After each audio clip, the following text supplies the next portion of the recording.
And I was literally getting up to leave, and I was standing up, and she was like, Laura, I want to tell you one more thing before you leave. So I'm thinking, oh, yeah, you're going to love Professor so I wasn't really paying attention or focused. I was just going, yeah, okay. And she said, I just want to give you permission to grieve. I know you feel like you grieved through the high school years, and now your grieving's over, and now you can move forward. I want to let you know that grieving is an ongoing process that you'll experience the rest of your life. And that's not a weakness. That doesn't mean you haven't accepted your blindness. It just is what it is. It's okay, and you can do both. You can grieve and move forward all at the same time.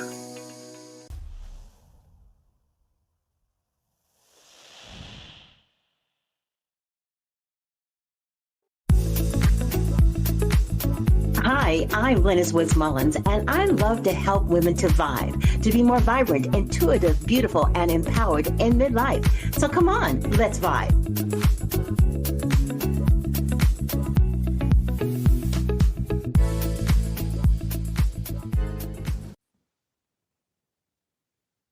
One of the things that has kept me moving forward, that has kept me engaged and positive, is operating in gratitude. Now, I know there's some people out there, oh my God, not that again. Yes, that again, because it works, because it can make such a great difference in your life. And I know it has made a difference in mine.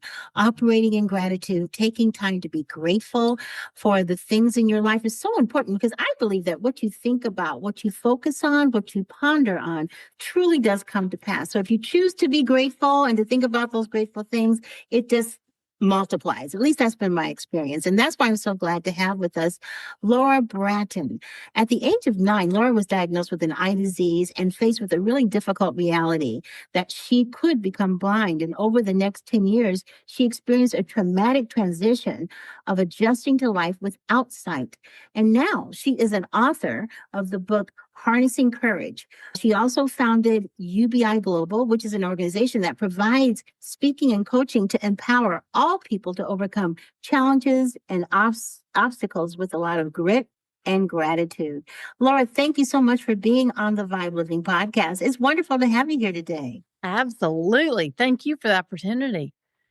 I am so excited to talk about this because I truly believe in gratitude. But let's talk a little bit about your experience. How has gratitude changed your life, especially considering having had such a serious disease and overcoming that disease?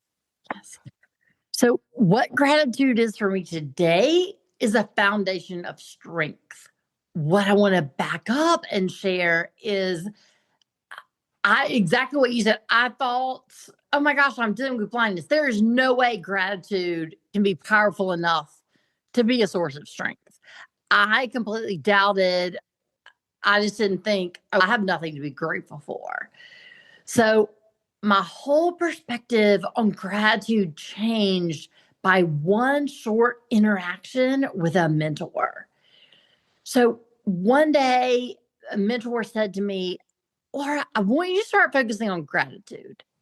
And here I am, a high schooler. I'm extremely depressed. I'm living in panic attacks every day. I'm in this deep time and just space of grieving.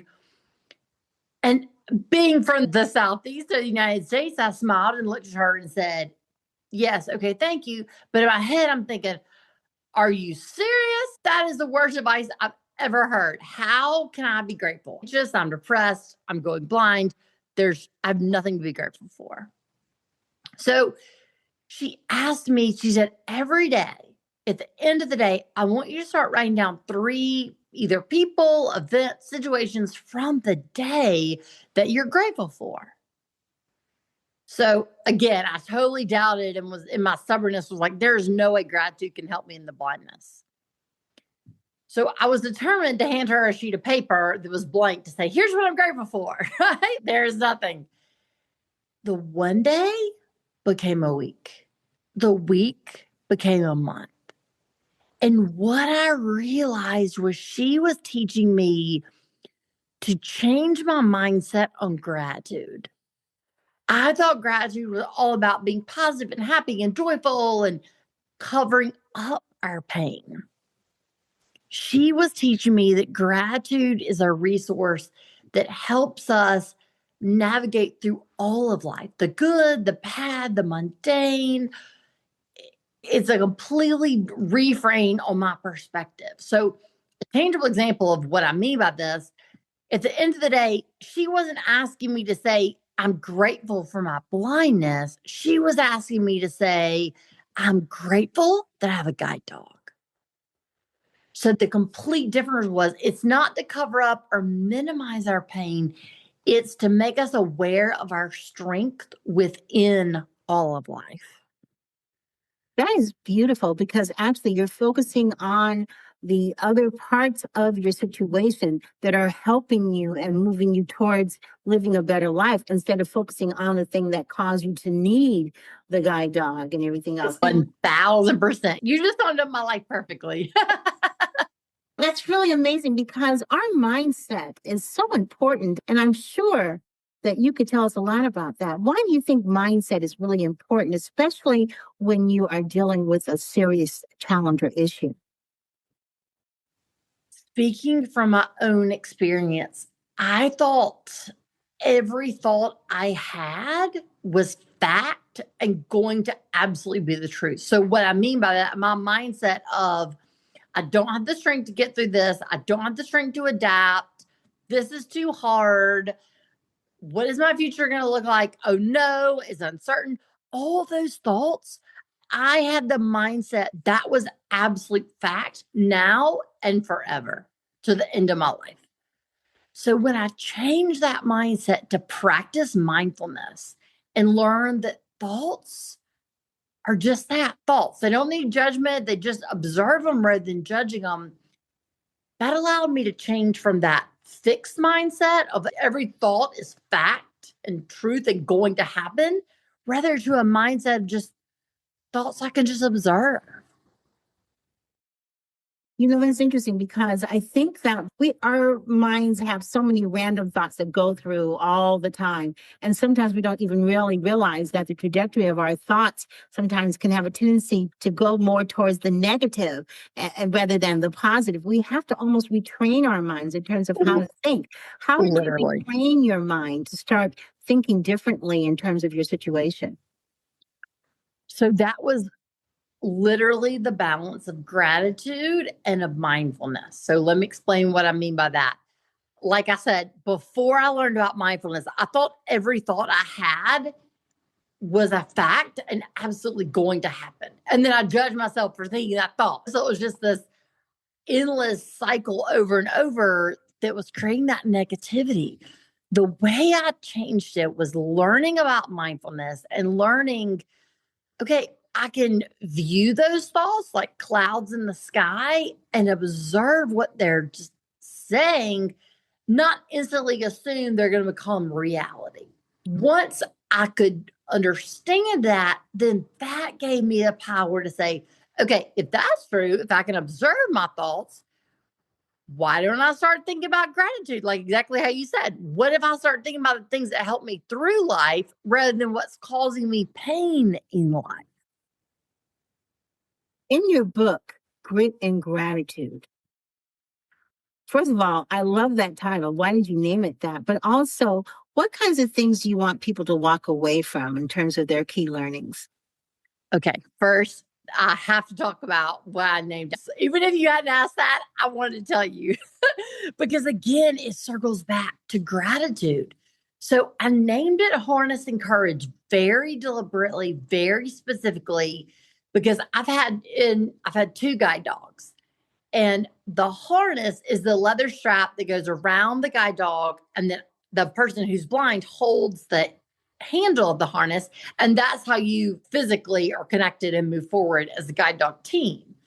So, out of deep gratitude for the gift of each of those guide dogs, I wanted to name my book Harnessing Courage to honor and just respect the courage that they had restored in me. And so it was a gratitude and respect for the courage they built in me, but then also to say we each have the ability to harness courage every single day. It's not a one-time choice. I make it on April 17th and one time in my life, and then I never have to be courageous again. But it's a daily choice.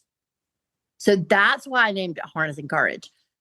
What I want people to take away is to be empowered with the tools of grit and the tools of gratitude as they navigate through their change. So it's not specifically for people who are going blind. It's for people going through major adversity, major loss, major trauma, that they can use these as empowerment and resources, not as self-help 1, 2, 3 in 21 days, you'll be happy and live forevermore. Rather to simply be a resource that they can pick up and read my book and recognize themselves in what I'm sharing, and then take those resources and apply it to their life. Now, he mentioned the tools of grit and tools of gratitude. What are those tools? What are the tools of grit and gratitude? What's your definition of grit? So my definition of grit, first let me say what I used to think what the definition was, and then I'll make it clear how it's transformed. I used to think grit was get over it, swallow your feelings, sweep it under the rug, act happy all the time, don't validate your feelings, just push on, figure out how to be strong, get over it. What I realized through my lived experience, that the grit is that ability, that courage to recognize our feelings. I'm feeling anxious. I feel like panic attack starting.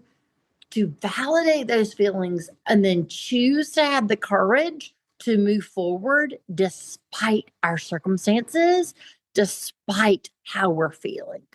So it's not, let me sit here and wait and pause until the anxiety and panic attack is completely over and then move forward. It's how do I have self-compassion in the midst of the anxiety and choose to keep going? I love that. I really do love that, because it's putting the responsibility on the person to make a choice. Because you could choose to not have grit. You could choose to wallow in your situation. But in your case, you chose not to do that. So what did you make that decision? How did you begin to move forward after losing your sight? So as I shared with the gratitude, as I'm so anxious, living in panic attacks, deeply depressed, overwhelmed by grieving my vision loss and also just the normalcy of teenage life, it was not me saying, okay, now I'll move forward. Now I feel positive. Now I have tenacity. It was the support around me. And I don't mean that in a cliche, like, oh, yeah, it was the support around me. I don't mean that in a Hallmark, like shallow way.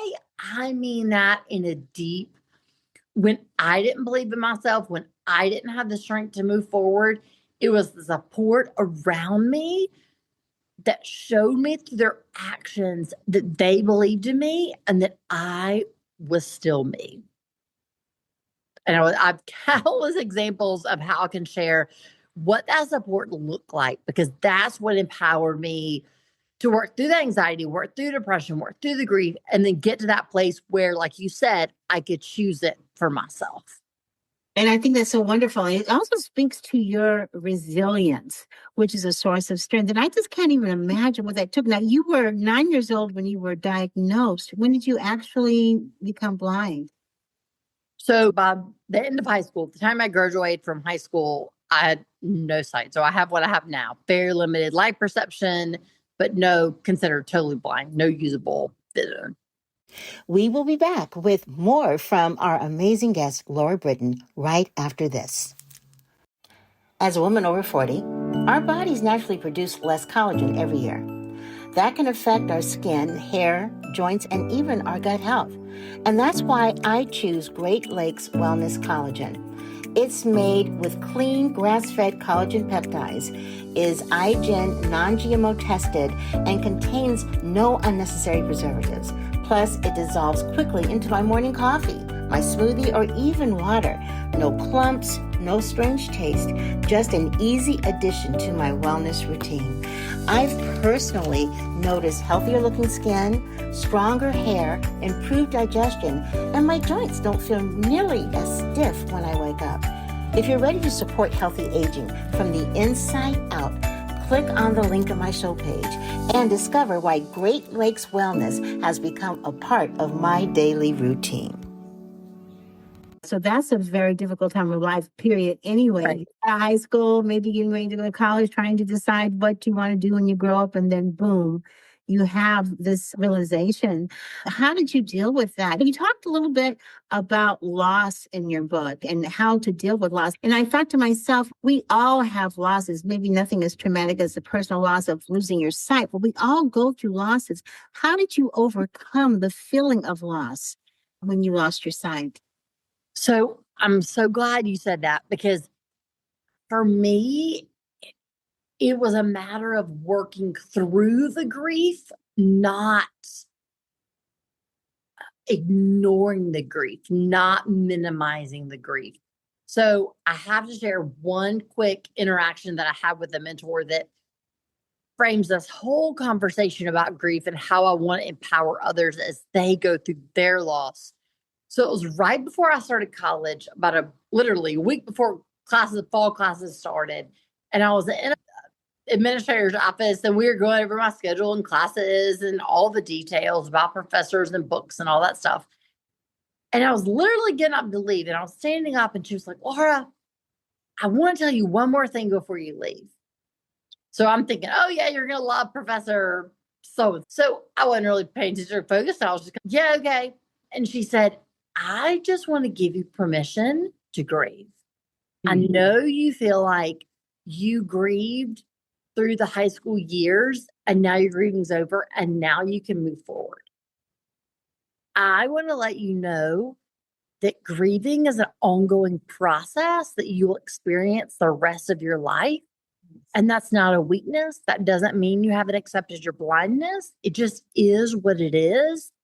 It's okay. And you can do both. You can grieve and move forward all at the same time." I definitely understand that. With the loss of my mom, it's been almost 39 years ago, but I still grieve. But I have definitely moved forward during that process. It's almost like, in some ways, the grief was propelling me to move forward because I was aware that it was there. I embraced it, I acknowledged it. And then afterwards, okay, now what? And move forward. It was almost like putting a stopwatch on, okay, it's grieving time. Okay, you're going to grieve for the next 5 or 10 minutes. But then after that, turn it off, trying to move forward. And that's kind of how I got past that. Were there any things that you did to deal with your mindset to help you get more into a positive frame of mind whenever you would get into a negative frame? Was there something that you did? So, absolutely, the main thing I did was gratitude practice. The resource that I turned to the most, that I depended on the most, of developing that gratitude practice that would help me get out of that negativity, that negative mindset.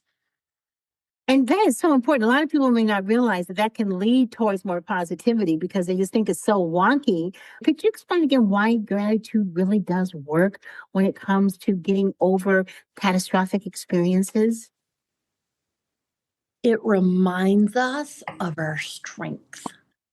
And it reminds us that we have gifts and purpose in this world, where often we think we don't because of the trauma, because of the loss. So, what I mean by that, of it reminds us of our strength, it takes our focus off the trauma and the adversity, and it doesn't shift it towards the gratitude, like minimizing what happened to us. It gives us the strength to hold both at one time.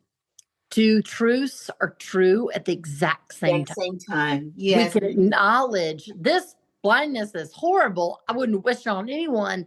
And I am so grateful, like I said, for the guide dog that helps me navigate the world. So gratitude is a source of strength, but it helps us refrain our experience, not minimize and get over our pain. So I want to make that very clear, because that's what I thought gratitude was for a long time. I thought it was a way to just deny my pain. That's very interesting. And I guess it's been a while now, and you've been through quite a few metamorphoses and changes, and you opened your business and wrote your book.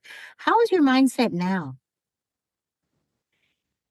You said the word earlier when you said choice. It's a daily choice every single day to choose grit and to choose gratitude.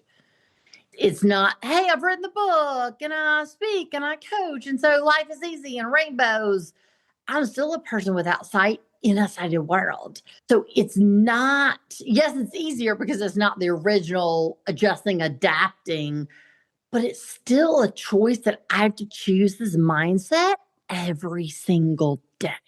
So again, I want to give everyone permission to know that it's okay and it's not a weakness to continue to choose strength, to continue to choose gratitude. It's not something you master and then just forget about, right? Because that's what I thought. You master it, then I'm done with it. The daily choice. It's an ongoing process, just like life. As I like to say, I am in the process of becoming.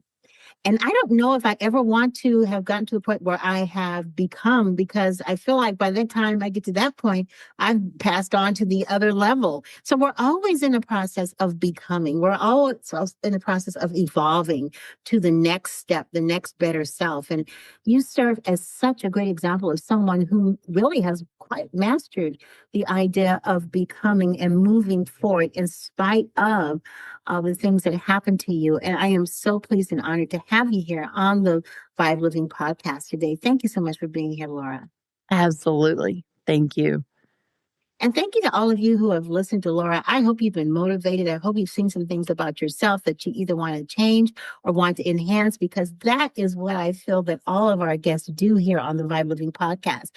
Please take the time to like and to comment and subscribe and share this broadcast with someone else you think that needs to hear the words of the importance of gratitude. Because after all, I think it's so important for all midlife women to take a look at all the different things that we can do to vibe, to stay more vibrant, intuitive, beautiful, and empowered in midlife. Thanks so much for listening. Have a fantastic day. And don't forget to vibe. Bye-bye, everybody.